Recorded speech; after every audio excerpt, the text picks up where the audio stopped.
Génesis, vamos al libro de Bereshit, Génesis capítulo 3, verso 1 al 5.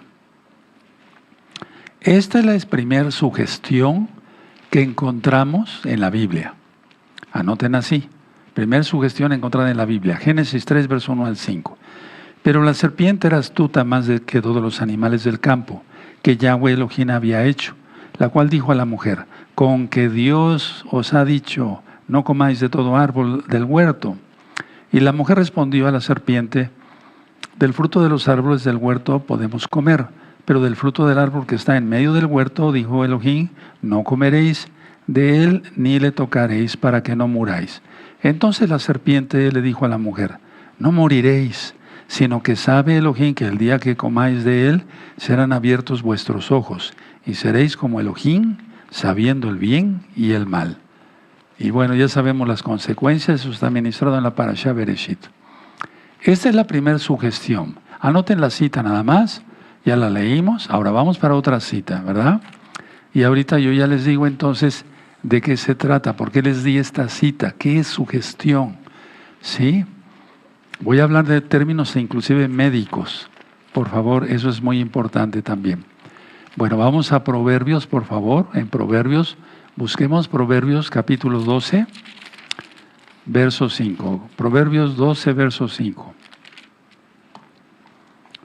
¿Ya lo tienen? Perfecto. Los pensamientos de los justos son rectitud, mas los consejos de los impíos, engaño. Entonces, un pensamiento de un justo es rectitud porque piensa en Yahweh y su bendita Torah. Pero número 2, los consejos de los impíos es engaño. ¿Por qué? Porque eso es sugestión. Ponle ahí en tu Biblia. Eso es sugestión. Lo número 2, es decir, más los consejos de los impíos, engaño. ¿Sí? Y ahorita explico. Ahora vamos a 1 Corintios, por favor. 1 Corintios 15. Vamos para allá. A 1 Corintios 15. Y vamos a ver el verso 33. 1 Corintios 15, verso 33. Muy bien. No erréis, las malas conversaciones corrompen las buenas costumbres. Es que si tú tienes amigos o conocidos, o como quieras llamarle, que no guardan Torah, no comen kosher, no guardan la santidad, por lo tanto hablan con majaderías, son maldicientes, etcétera, eso se te va a pegar. Y eso es sugestión. Ahorita vamos a llegar a eso. Entonces, como un término, digamos, de definición, sugestión en general es lo justo, anótenlo, contra el engaño. Es lo justo contra el engaño. Por eso hablé tanto del cosmos y hablé tanto del ego, porque todo eso no existe, es cosmos, ¿verdad? ¿Y para qué sirve la sugestión? Anótenlo. Para corromper el carácter de una persona. Si una persona tenía una finalidad, es decir, bueno, yo quiero estudiar, quiero mantenerme virgen, sea hombre o mujer, y quiero llegar y después conocer a una jovencita o un jovencito, según sea el caso, hombre o mujer, así nos creó el Eterno, nada más. Entonces quiero casarme, ya terminada mi carrera universitaria, o si me dedico a un oficio, hacerlo bien, etcétera, etcétera, etcétera. Ese es un carácter muy bonito porque va de acuerdo a la Biblia, el carácter de Yahweh, hacer las cosas bien, conforme a su Torah, eso es justicia. Pero la sugerencia es engañar, como engañó la serpiente a Eva, ¿sí?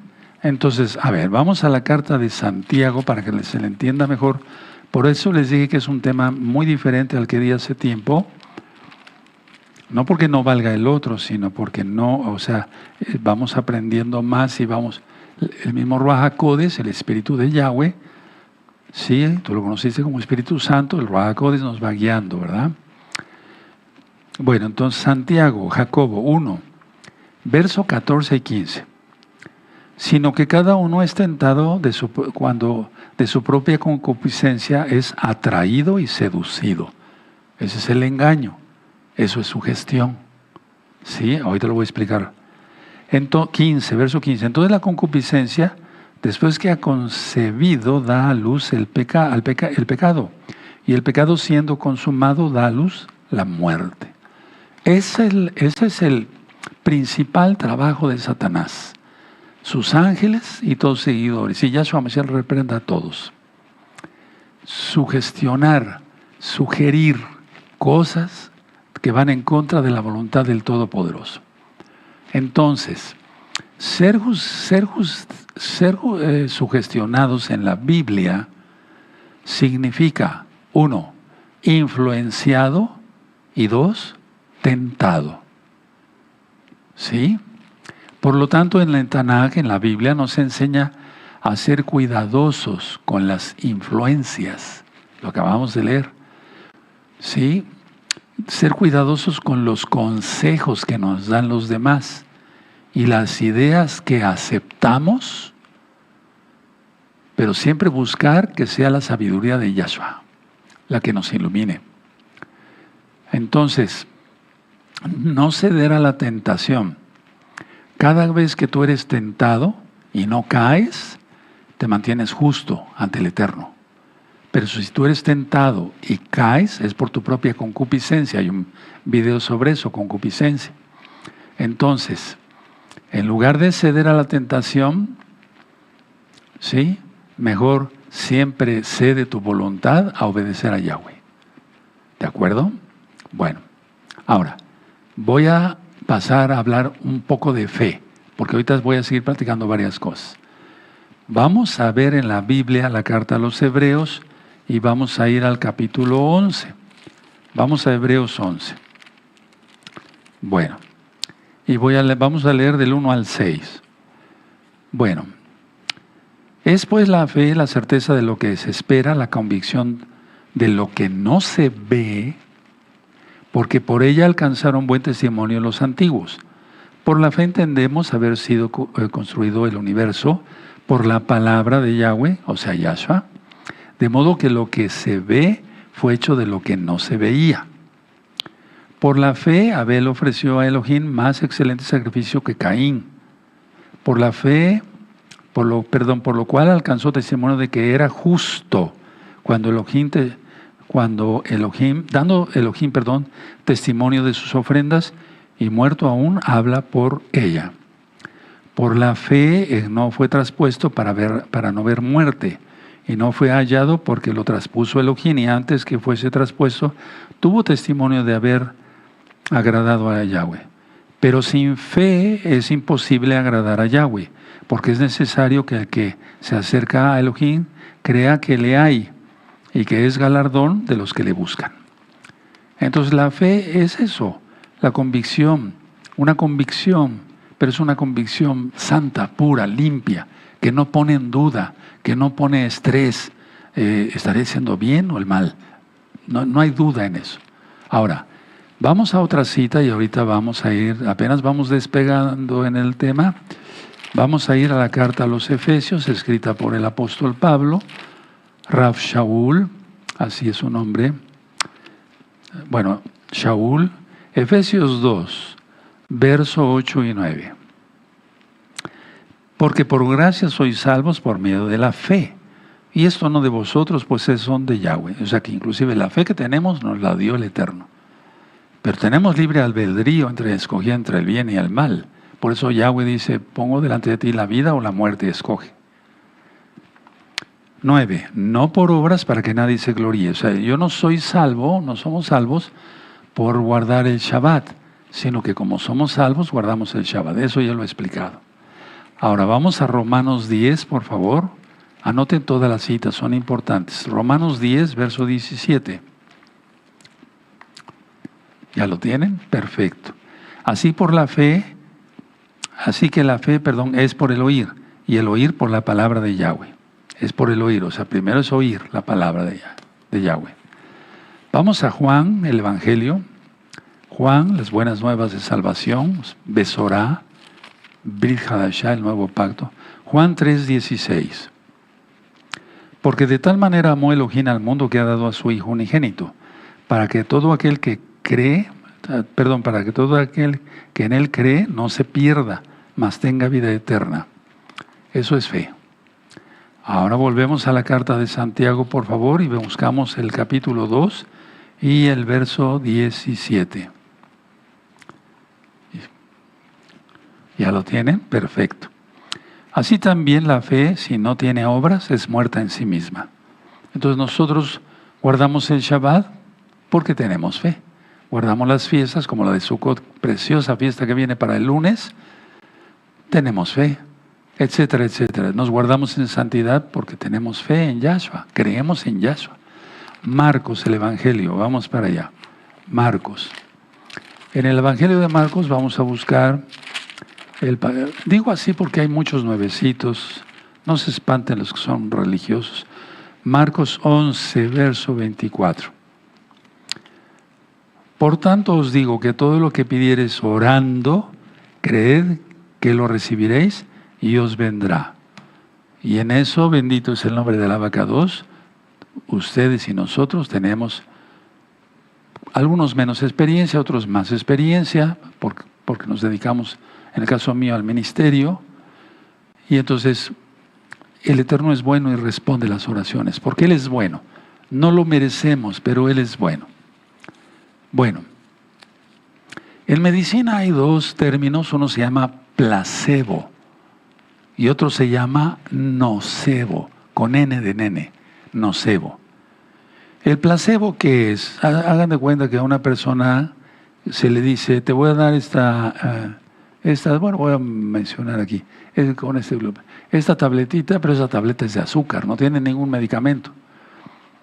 Vamos a suponer que tiene un dolor de cabeza que no pone en riesgo la vida del paciente, o sea, no tiene la presión alta, no tiene algún problema en la cabeza como un tumor cerebral o alguna cosa así.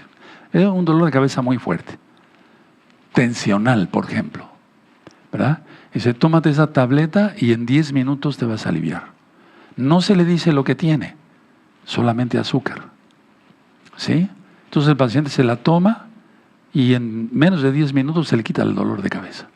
Eso se llama placebo. Ahorita voy a hablar más. Ahora, ¿qué es el nocebo? El nocebo, miren, ahora pues todo se maneja generalmente por internet, pero hay un libro que se llama PLM, y después salieron hasta 2 librotes, donde vienen los nombres de todos los nombres comerciales de los medicamentos, por ejemplo, de ampicilina, penicilina, rifampicina, como antibióticos o analgésicos, como metamizol y demás. Bueno, y ese libro, hace muchos años solamente los médicos lo teníamos. El enfermo no tenía acceso a esa información. Pero ahora si un médico receta algo, cualquier paciente puede preguntar, digamos, por medio de su teléfono, decir, búscame en PLM este medicamento. Y le trae sus indicaciones, sus contraindicaciones. Atención, las reacciones secundarias de ese medicamento. Entonces, ahora cualquiera tiene acceso a esa información. Cualquiera tiene acceso a los efectos secundarios y entonces esos efectos secundarios que no iba a tener si no hubiera visto eso, los va a tener. ¿Le va a punzar en la oreja derecha? Pues le va a punzar en la oreja derecha. Se llama nocebo, anoten el término, ¿sí? Eso entonces ya es más directo, va. El placebo no, el placebo es una sugestión, ¿sí? Es una sugestión. En este caso, buena, no mala, pues, pero la sugestión generalmente es para mal, ¿verdad? Ahora, en el caso de la medicina, buena comunicación. Tengo varios colegas que son médicos, pues son miembros de Gozo y Paz. Tenemos de varias especialidades. Entonces, si el médico explica un tratamiento con confianza, se le ve seguridad en lo que está recetando y lo explica a su paciente con optimismo y empatía, ya hablé sobre eso, sobre la empatía. Entonces el paciente es más propenso a adherirse al tratamiento. Y entonces va a tener una percepción más positiva de los resultados sobre el tratamiento que le está dando su médico de confianza. Por el contrario, si el médico tratante transmite duda o pesimismo, puede generar ansiedad en el paciente y puede minar, o sea, disminuir mucho la confianza del paciente, ¿sí?, hacia su médico. Y entonces eso va a afectar que no se adhiera bien, o sea, que no lleve bien el tratamiento. Y entonces, por lo tanto, no se va a sanar, a curar, porque el que sana es Yahshua. Recuerden eso siempre. En el caso del dolor, hay un video todo sobre el dolor. Véanlo, está interesante, fuera de Shabbat. Por ejemplo, si al paciente se le distrae, el umbral del dolor aumenta, o sea, aguanta más el dolor. Eso lo hemos visto cantidad de veces. Si a un niño se le va a inyectar, y a veces hasta los adultos, sobre todo los varones, que hay muchos chillones, ¿verdad? Las mujeres son muy valientes, pero nada más ven la jeringa, se están desmayando. Pero entonces, en el caso de un niño, por ejemplo, se le va a inyectar, ya vio la jeringa, ya vio la aguja, y si la enfermera tiene cara de no buenos amigos, peor la cosa. Sí, por eso siempre hay que sonreír. Bueno, entonces va a pensar que Frankenstein lo va a inyectar, imagínense. Bueno, entonces si al niño en ese momento se le distrae, mira qué bonita lucecita, si es un niño pequeñito, así, no tan. Mira qué bonita lucecita, y pum, va el piquete, ni lo va a sentir. O lo va a sentir mínimo. Y ya pasó el líquido y ya. Ya acabé, ya te inyecté.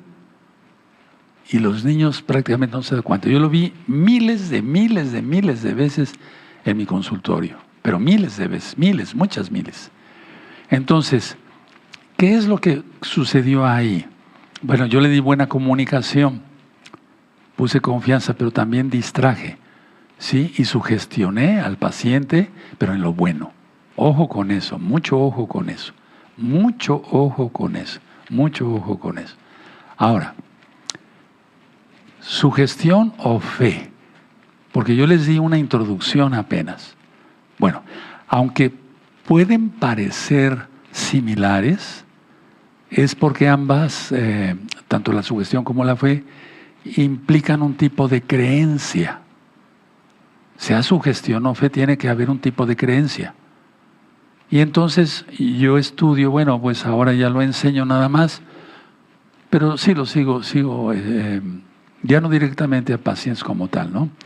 Sus orígenes, sus fundamentos, sus efectos, totalmente son distintos.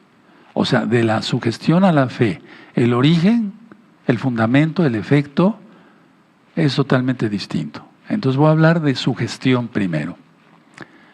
En la sugestión es un proceso psicológico mediante el cual una persona acepta una idea, acepta una idea, una creencia o acepta un tipo de comportamiento sin un análisis crítico, no crítico o racional consciente. Por eso Pablo enfatiza mucho en Romanos capítulo 12, verso 1, dice que nuestra creencia, digamos, nuestro culto debe ser racional. Nada de que híncate, párate, mira, aquí está Dios en este pedazo de pan. ¿Sí me doy a entender? O sea, esa es sugestión. Qué terrible, ¿no? Por eso la Biblia llama a ese tipo de religiones hechiceras.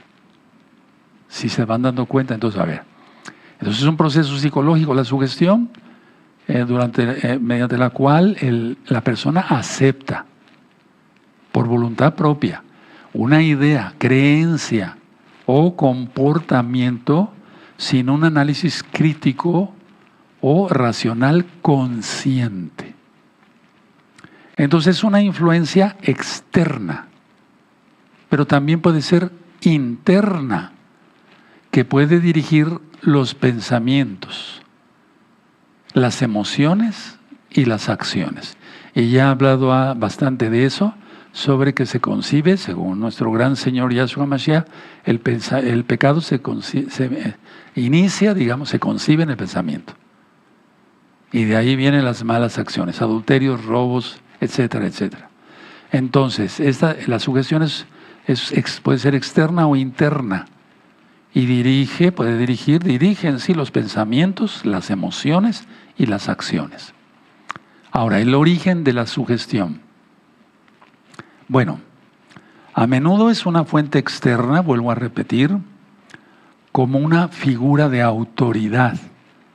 Ve las sectas que están fuera de la Torah, que les dicen esto, eso es, ahora esto, eso es. ¿Sí? ¿Me doy a entender? Sí, eso es sugestión. De eso abunda. Abunda. No solamente en la religión, sino en la política, en donde tú quieras. Entonces es una fuente externa, puede ser una figura de autoridad, puede ser un grupo social.